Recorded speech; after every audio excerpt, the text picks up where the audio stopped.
हम लोग बातचीत करने के लिए आ रहे हैं एक सिंपल सा एक नॉर्मल सा एक रिएक्शंस, एक क्वेश्चन जो प्रत्येक साल आप लोग के एग्जामिनेशंस में आता है।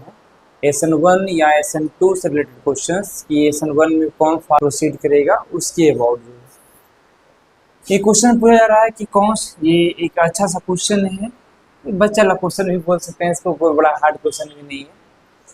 बोला जाता है कि ये जो क्वेश्चन है वो पूछ रहा है कि SN1 रिएक्शन में कौन फास्टली पार्टिसिपेट करता है। ये एक्चुअलिटी में ये IIT का क्वेश्चन है, शायद 2025 या 2024 का एक क्वेश्चन है कि ये 3 ऑप्शंस है A, B, C।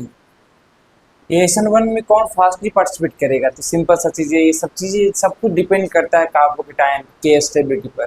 अगर आप स्टेबल नहीं हैं तो ध्यान रखिए दूसरे कोई आएंगे आपके वाले को लेके चले जाएंगे। स्टेबिलिटी मैटर रखता है, अगर आप अनस्टेबल हैं तो आपके साथ कुछ भी चीज़ें एग्जिबिट नहीं कर सकती हैं। सो यहाँ फर्स्ट वन हम कार्बोकेटायन बना के देखें, जिसका कार्बोकेटायन ज़्यादा स्टेबल होगा वो फास्टली रिएक्शन में जाएगा। देखते हैं कोई दूल्हा जो है जल्दी जिसका जॉब लग गया, बढ़िया से स्टेबलाइज हो गया, UPSC क्रैक कर गया, अब उसका शादी क्या होता है जल्दी फास्टली होता है। जो बेचारा स्ट्रगल कर रहा है, जिससे बहुत सारे लोग प्राइवेट सेक्टर वाले स्ट्रगल कर रहे हैं, उनका शादी होने में समय लगता है। मतलब स्टेबिलिटी बहुत बड़ा मैटर रखता है रिएक्शन को प्रोसीड करने में। तो सबसे पहले कार्बोकेटायन बना के देखते हैं। इस एनायन को हमने हटाया Cl-, तो यहाँ कौन सा प्लस, इसका भी हमने हटाया यहाँ कौन सा प्लस, इसको भी हमने हटाया यहाँ बचा कौन सा। अब ध्यान से देखेंगे किसका कार्बोकेटायन स्टेबल है। सर किसका कार्बोकेटायन ज़्यादा स्टेबल है, तो यहाँ पर रेजोनेंस हो रहा है पाई बॉन्ड वैकेंट ऑर्बिटल है, तुरंत पाई बॉन्ड इलेक्ट्रॉन खींच के इधर दे देगा। यहाँ पर डीलोकलाइजेशन मतलब यहाँ पर रेजोनेंस हो रहे हैं।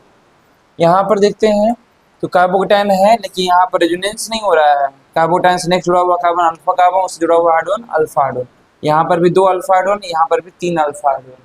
तो यहाँ पर हाइपर कंजुगेशन हो रहे हैं। यहाँ पर भी हाइपर कंजुगेशन हो रहा है। कार्बोकेटायन से नेक्स्ट जुड़ा हुआ कार्बन अल्फा कार्बन, उससे जुड़ा हुआ हाइड्रोजन 2 अल्फा हाइड्रोजन यहाँ पर होंगे। तो यहाँ पर अल्फा हाइड्रोजन 2 है, मतलब हाइपर कंजुगेशन थोड़ा सा कम हो रहा है।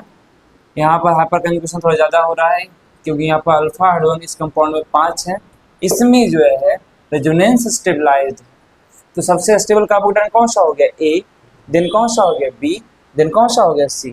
तो सिंपल सा चीज़ है, जिसका कार्बोकेटायन ज़्यादा स्टेबल होगा वो दूल्हा फास्टली SN1 रिएक्शन में पार्टिसिपेट करेगा। तो मतलब सबसे फास्टली कौन पार्टिसिपेट करेगा A, देन आपका B, देन आपका C। इसका करेक्ट आंसर क्या होगा A सबसे स्टेबलाइज है, सबसे फास्टली जाएगा SN1 में, देन B, देन C। हम एवरीडे आप लोग के लिए कुछ क्वेश्चंस लेके आएंगे कल से।